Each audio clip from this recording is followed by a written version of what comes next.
ध्यान से देखना है। जी हाँ हमारे प्यारे भाइयों बहनों, आई होप आप लोगों की तैयारी बहुत ही अच्छी चल रही होगी। आज के इस वीडियो में महत्वपूर्ण क्वेश्चन मिलेंगे, फुल मॉक टेस्ट चलेगा। जो भी इस मॉक टेस्ट को निकाल लेगा ना, समझ लो महिला पर्यवेक्षक में उसका सिलेक्शन पक्का ही पक्का है। तो एक एक क्वेश्चन को क्या करना है, बड़े ध्यान से देखना और सभी का आंसर कमेंट में बताते जाना है। चलिए वीडियो को लाइक कमेंट जल्दी से कर दीजिए और सब्सक्राइब तो आपको करना ही करना है। पहला क्वेश्चन देखते हैं हम।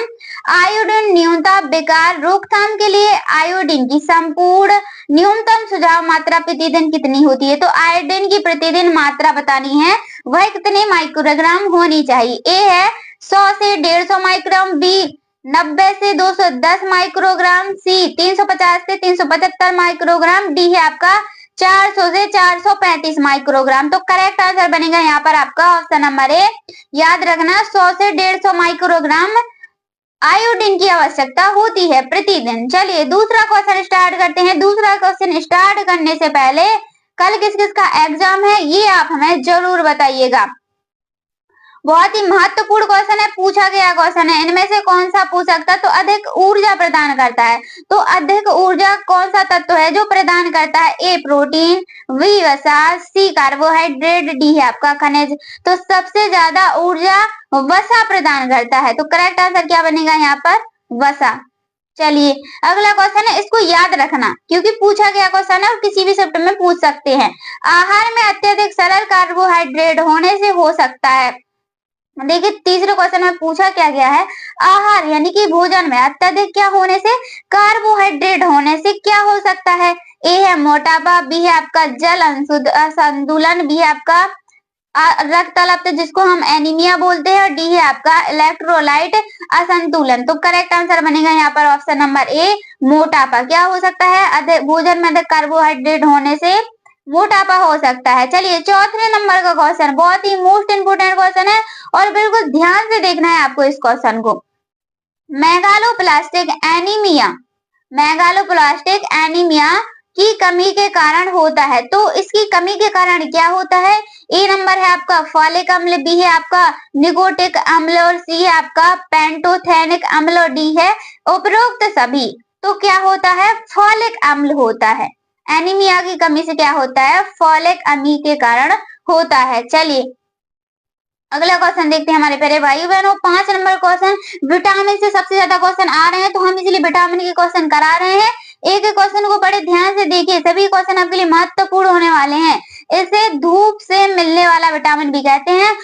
एक आपकी शिफ्ट में बता दें, पूछा गया क्वेश्चन है और बहुत ही इजी क्वेश्चन है, आपको ही बताना है। वेरी वेरी मोस्ट क्वेश्चन है आपके लिए, वेरी वेरी मोस्ट क्वेश्चन है। तो यहाँ पर करेक्ट आंसर क्या बनेगा? ऑप्शन नंबर ए क्या है? Vitamin A. Option number B में है विटामिन के, डी में है option number vitamin D, C में विटामिन डी, और डी में है विटामिन ई। तो हमें धूप से कौन सा है जो विटामिन प्राप्त होता है? Vitamin D. धूप से मिलने वाला विटामिन विटामिन डी सभी को पता है, याद रखना हमारे प्यारे भाइयों बहनों। अगला क्वेश्चन देखते हैं हम। वृद्धि ऊर्जा मरम्मत और रखरखाव के लिए शरीर को किस पदार्थ की आवश्यकता होती है? कई के लिए वृद्धि ऊर्जा मरम्मत और रखरखाव के लिए शरीर को जिस पदार्थ की आवश्यकता होती है वह है, तो वह कौन सा पदार्थ है? ए है आपका प्रोटीन, बी है आपका कार्बोहाइड्रेट, सी देखेंगे यहाँ पर विटामिन, और डी है आपका वसा। तो यहाँ पर करेक्ट आंसर क्या बनेगा प्यारी बहनों? करेक्ट आंसर बनेगा यहाँ पर ऑप्शन नंबर ए प्रोटीन। करेक्ट आंसर क्या होगा? प्रोटीन बिल्कुल सही हो जाएगा। चलिए अगला क्वेश्चन देखते हैं। 7 नंबर का क्वेश्चन है, भारतीय संदर्भ में पुरुष एवं महिला का आदर्श शरीर भार क्रमशः है। तो क्या पूछा गया है यहाँ पर कि भारतीय संदर्भ में पुरुष एवं महिला आदर्श शरीर का भार कितना होता है? कितना होता है बताइए, इसका करेक्ट आंसर क्या बनेगा? ऑप्शन नंबर ए 70 से 60 किलोग्राम, ऑप्शन बी है 60 से 55 किलोग्राम, 50 से 45 किलोग्राम, और 45 से यहाँ पर क्या हो जाएगा? 40 किलोग्राम। तो करेक्ट आंसर क्या बनेगा हमारी प्यारी बहनों? यहाँ पर करेक्ट आंसर बनेगा ऑप्शन नंबर यहाँ पर बी। क्या बनेगा? ऑप्शन नंबर बी क्या हो जाएगा? करेक्ट आंसर हो जाएगा, क्योंकि अगर पुरुष और महिला का आदर्श भार पूछा जाए तो 60 से 55 होगा। क्या होगा? 60 से 55। किसी क्वेश्चन का आंसर थोड़ी बहुत मिस्टेक भी होता है, आप हमें जरूर बताइएगा। 8 नंबर का क्वेश्चन देखेंगे हम। लाल रक्त कोशिकाओं का जीवन चक्र होता है, तो जो लाल रक्त कोशिकाएं होती हैं उनका जीवन चक्र कितना होता है? 90 दिन का, बी 120 दिन का, सी 110 दिन का, डी है आपका 135 दिन का। तो लाल रक्त कोशिकाओं का जीवन चक्र होता है 120 दिन का, याद रखना 120 दिन करेक्ट आंसर हो जाएगा। चलिए अगला क्वेश्चन देखते हैं हमारी प्यारी बहनों। संतुलित आहार में कार्बोहाइड्रेट से प्राप्त कुल कैलोरी की का प्रतिशत खाली स्थान के बीच होना चाहिए, तो कितने के बीच, कितने से कितने के बीच होना चाहिए? 40 से 50%। अगले ऑप्शन देखते हैं यहाँ पर, बी है 80 से 60%, 90%, 60 से 70%, 90 से 110%। तो यहाँ पर करेक्ट आंसर बनेगा आपका ऑप्शन नंबर सी, 60 से 70%। कितना होना चाहिए? 60 से 70% होना चाहिए। चलिए अगला, इनमें से कौन एक आवश्यक अमीनो अम्ल है? तो इनमें से आपको एक अमीनो अम्ल बताना है कि आवश्यक अमीनो अम्ल इनमें से कौन सा होता है? ए एलोनिन, बी है आपका ग्लूटामिक अम्ल, सी है आपका स्पार्टिक अम्ल और डी है आपका लाइसिन। तो इनमें से आवश्यक अमीनो अम्ल कौन सा होता है? लाइसिन होता है, याद रखना लाइसिन बिल्कुल करेक्ट आंसर हो जाएगा। चलिए 10 नंबर का क्वेश्चन हमारी प्यारे भाइयों बहनों, बहुत ही मोस्ट इंपोर्टेंट क्वेश्चन है क्योंकि विटामिन से क्वेश्चन है और विटामिन से पूछे जा रहे हैं। इनमें से कौन सा विटामिन शरीर में संश्लेषित हो सकता है?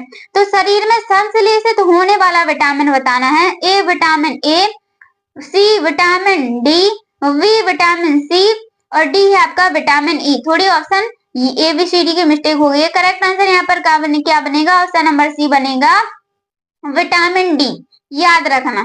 चलिए अगला क्वेश्चन है आपका, वह प्रक्रिया जिसके द्वारा व्यक्ति का प्रतिरक्षा तंत्र किसी एजेंट के विरुद्ध दृष्टिकृत हो जाता है, दृष्टिकृत हो जाता है। ऑप्शन यहाँ पर क्या है? ए है आपका पोषण, बी है आपका प्रतिरक्षीकरण, सी है आपका संपूर्ण और जिसको हम क्या बोलते हैं? इंकुलेशन बोलते हैं, और डी है आपका कुपोषण। तो करेक्ट आंसर क्या बनेगा? प्रतिरक्षीकरण बिल्कुल करेक्ट आंसर हो जाएगा, याद रखना।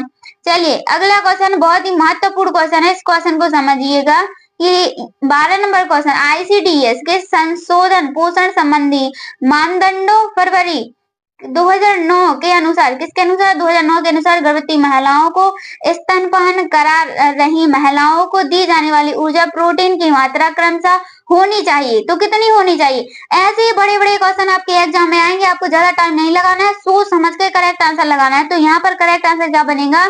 Option number C correct answer हो जाएगा। 600 किलो कैलोरी और 18 से 20 ग्राम, कितनी? 600 किलो कैलोरी, 18 से 20 ग्राम। अगला क्वेश्चन देखेंगे हम, 13 नंबर क्वेश्चन हमारे प्यारे भाइयों बहनों। 13 नंबर का क्वेश्चन बहुत ही मोस्ट इंपोर्टेंट क्वेश्चन है कि क्वासरकोर की कमी के कारण होता है। तो क्वासरकोर की कमी के कारण क्या होता है? ए है आपका प्रोटीन ऊर्जा, B iron, C calcium, D thiamine. तो ऊर्जा प्रोटीन मतलब कि क्वासरकोर की कमी के कारण क्या हो जाता है? प्रोटीन ऊर्जा बिल्कुल यहाँ पर क्या होगा? आपका करेक्ट आंसर हो जाएगा प्रोटीन ऊर्जा। चलिए 14 नंबर का क्वेश्चन देखते हैं। यहाँ पर 14 नंबर का क्वेश्चन क्या है? हीमोग्लोबिन के प्रत्येक ग्राम में लगभग होता है, तो जो हीमोग्लोबिन होता है उसके प्रत्येक ग्राम में लगभग क्या होता है?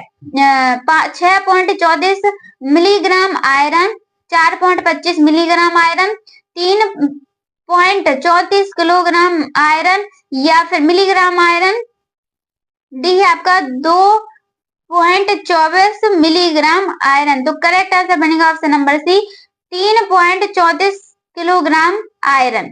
चलिए अगला क्वेश्चन देखेंगे हम, इनमें से कौन एक हाई सेकेंड्राइड है? तो हाई इनमें से कौन सा है जो एक हाई सेकेंड्राइड है? ए है आपका लैक्टोज, बी ग्लूकोज, सी गैलेक्टोज, फैक्टोज जिसको हम बोलते हैं, और चौथा है आपका फैक्टोज। तो करेक्ट आंसर ऑप्शन नंबर ए लैक्टोज, याद रखना लैक्टोज बिल्कुल करेक्ट आंसर हो जाएगा। 16 नंबर क्वेश्चन, पीएम ग्रस्त बच्चे के आहार में होना चाहिए, तो जो पीएम ग्रस्त बच्चे होते हैं उनके आहार में क्या शामिल होना चाहिए? कैलोरी अधिक होनी चाहिए, प्रोटीन अधिक होनी चाहिए, उपरोक्त दोनों होने चाहिए। तो करेक्ट आंसर बनेगा यहाँ पर ऑप्शन नंबर सी, कैलोरी भी अधिक होनी चाहिए और प्रोटीन भी अधिक होनी चाहिए। 17 नंबर का क्वेश्चन देखते हैं हमारे प्यारे भाइयों बहनों, भोजन पचाने, शरीर में पोषण तत्वों का अवशोषण, परिवहन, भंडारण लगने वाली ऊर्जा को क्या कहते हैं? क्या कहते हैं? ताप जनन कहते हैं, कुल आवश्यक ऊर्जा कहते हैं, कल ऊर्जा लाग कहते हैं, या फिर बॉडी मास इंडेक्स कहते हैं। तो क्या कहते हैं इसको? ताप जनन कहते हैं। ताप जनन बिल्कुल करेक्ट आंसर आएगा। चलिए 18 नंबर क्वेश्चन है आपका, मांस, मछली, अंडे व दूध वाले प्रोटीन के महत्वपूर्ण स्रोत हैं। तो क्या पूछा गया? मांस, मछली, अंडे, प्रोटीन, दूध वाले प्रोटीन के महत्वपूर्ण स्रोत कौन कौन से हैं? उच्च जैविक मान, उच्च अवशोषण मान, उच्च प्रतिधारण मान, या फिर उपरोक्त में से कोई नहीं। तो करेक्ट आंसर बनेगा यहाँ पर ऑप्शन नंबर ए, उच्च जैविक मान। चलिए अगला 19 नंबर क्वेश्चन, प्रोटीन, वसा और कार्बोहाइड्रेट को कभी कभी जाता, मतलब कि कभी कभी क्या कहा जाता है, ये पूछा गया है। कार्बोहाइड्रेट को कभी कभी कहा जाता है, क्या कहा जाता है? निकट मूल तत्व, जिसको हम प्रोटेक्समेंट प्रिंसिपल बोलते हैं। क्या बोलते हैं? प्रिंसिपल बोलते हैं। प्रोक्सीमेंट प्रिंसिपल बोलते हैं। बी है आपका महत्वपूर्ण मूल तत्व, और सी है यहाँ पर आपका प्राथमिक मूल तत्व, डी उपरोक्त में से कोई नहीं। तो यहाँ पर आपका जो करेक्ट आंसर बनेगा ऑप्शन नंबर ए बनेगा, निकट मूल तत्व, प्रोक्सीमेंट प्रिंसिपल्स। क्या बनेगा? ए बिल्कुल करेक्ट आंसर हो जाएगा। चलिए 20 नंबर का क्वेश्चन देखते हैं, विटामिन ई वह मुख्य लिपिड घुलनशील विटामिन है जिसमें होता है। तो विटामिन ई लिपिड घुलनशील विटामिन है जिसमें क्या होता है? एंटीऑक्सीडेंट गुण होते हैं, जरण गुण होते हैं, विनाशकारी गुण होते हैं, या फिर उपरोक्त में से कोई नहीं। तो एंटीऑक्सीडेंट गुण होते हैं। क्या होते हैं? एंटीऑक्सीडेंट गुण होते हैं। ए बिल्कुल करेक्ट आंसर बनेगा। चलिए 21 नंबर क्वेश्चन है आपका, एक सरल शर्करा, क्या लिखा है? एक सरल शर्करा जो शरीर की सभी कोशिकाओं के लिए ऊर्जा प्रमुख स्रोत है।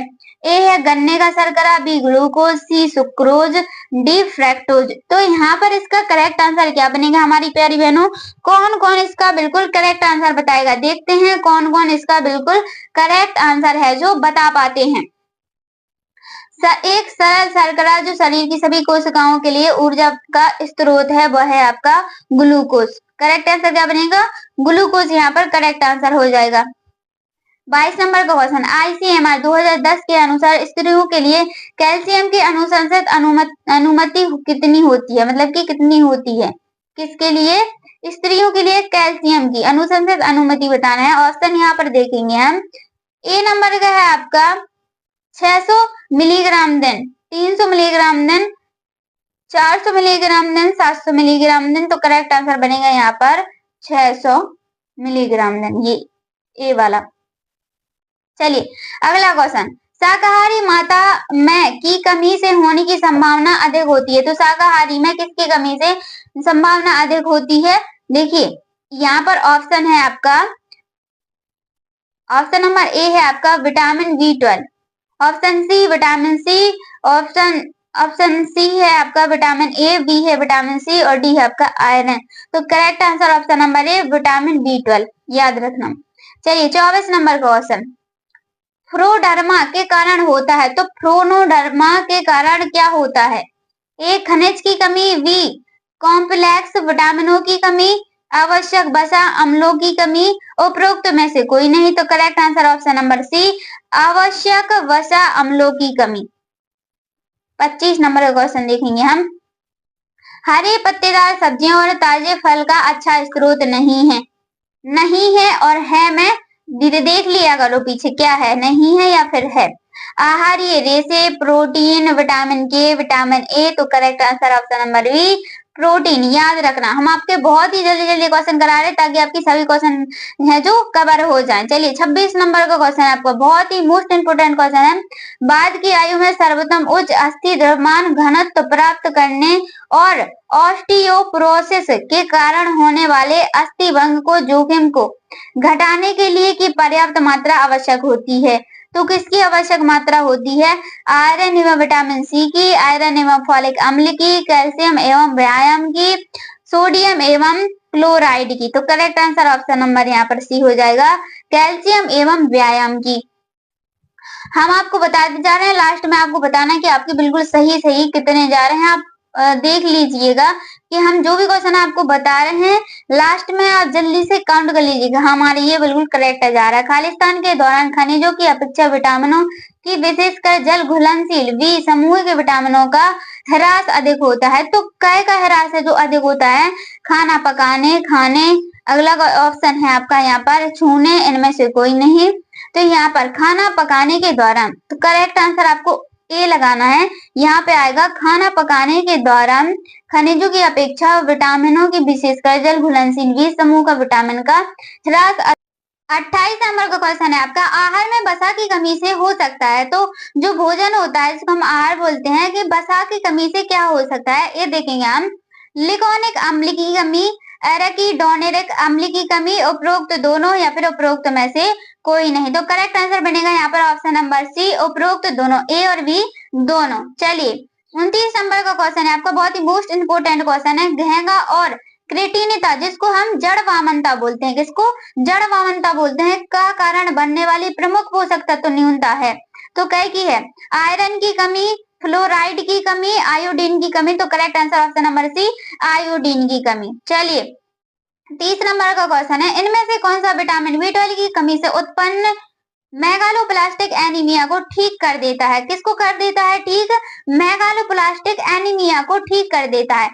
फॉलिक अम्ल या फिर विटामिन C6, B6। तो यहाँ पर करेक्ट आंसर बनेगा ऑप्शन नंबर ए, फॉलिक अम्ल कै की कमी को ठीक कर देता है, मेगालोप्लास्टिक एनीमिया की कमी को ठीक कर देता है। चलिए 31 नंबर का क्वेश्चन देखते हैं हमारे प्यारे भाइयों बहनों। बहुत ही मोस्ट इंपोर्टेंट क्वेश्चन है आपका, कैल्शियम फास्फेट और मैग्नीशियम के अंदर पाए जाने वाले महत्वपूर्ण खनिज। कै के अंदर कैल्शियम फास्फेट मैग्नीशियम के अंदर पाए जाने वाले महत्वपूर्ण खनिज कौन कौन से होते हैं, कै में होती हैं, ये बताना है। त्वचा में होते हैं, हड्डियों में होते हैं, नाखून में होते हैं। तो मैग्नीशियम फास्फेट एवं कैल्शियम फास्फेट एवं मैग्नीशियम हड्डियों के अंदर क्या है, हड्डियों के अंदर पाए जाने वाले महत्वपूर्ण खनिज होते हैं।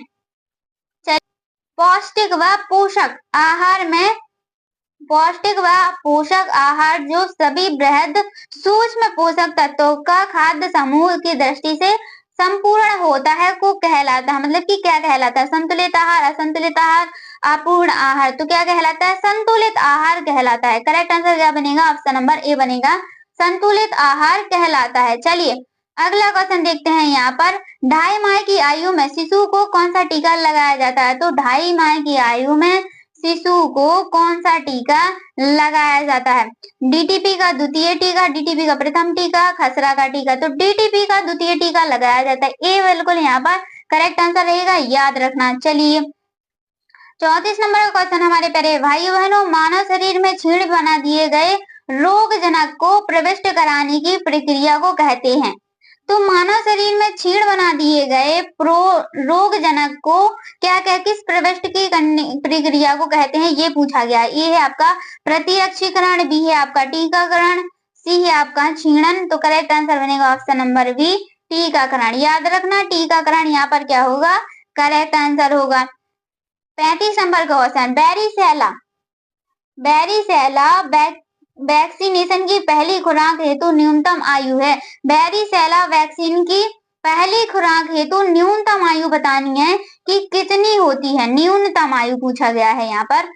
तो ए है आपका 6 माह, बी है आपका 1 साल, सी है आपका 3 माह। ऑप्शन नंबर बी यहाँ पर आपका करेक्ट आंसर हो जाएगा 1 वर्ष। नहीं होती है, 1 वर्ष होती है। चलिए अगला क्वेश्चन है 36 नंबर क्वेश्चन, वैक्सीन शरीर से क्या करवाते हैं? जो वैक्सीन होती है वह शरीर से क्या करवाती है? बहुत ही मोस्ट इंपोर्टेंट क्वेश्चन है और पूछा गया क्वेश्चन है। वैक्सीन शरीर से क्या करवाते हैं? एंटीबॉडी उत्पन्न कराना और अधिक लाल रक्त कोशिकाएं उत्पन्न कराना, मृत जीवाणुओं को उत्पन्न कराना, या फिर इनमें से कोई नहीं। तो करेक्ट आंसर क्या बनेगा? यहाँ पर बनेगा आपका option number A. Option number A correct answer हो जाएगा, एंटीबॉडी उत्पन्न कराना। चलिए अगला क्वेश्चन है आपका, अधिकतर वैक्सीन। तो अधिकतर वैक्सीन कहाँ लगाई जाती है और किसके माध्यम से लगाई जाती है, ये पूछा गया। किसके माध्यम से अधिकतर वैक्सीन है जो लगाई जाती है? ए मुख द्वारा लिए जाते हैं, बी आपका इंजेक्शन द्वारा शरीर में प्रविष्ट कराए जाते हैं, सूंघ कर लिए जाते हैं, भोजन के साथ दिए जाते हैं। तो जो अधिकतर वैक्सीन दिए जाते हैं वो इंजेक्शन गाय के द्वारा दिए जाते हैं। अधिकतम वैक्सीन इंजेक्शन के द्वारा शरीर में प्रविष्ट कराए जाते हैं। तो करेक्ट आंसर क्या बनेगा यहाँ पर आपका option number B. Option number B correct answer बन जाएगा कि अधिकतम वैक्सीन इंजेक्शन के द्वारा शरीर में प्रविष्ट कराए जाते हैं। वीडियो अच्छी लगी तो वीडियो को लाइक कमेंट, चैनल को सब्सक्राइब जल्दी से कर दो। धन्यवाद, राधे राधे, मिलते हैं नेक्स्ट वीडियो में।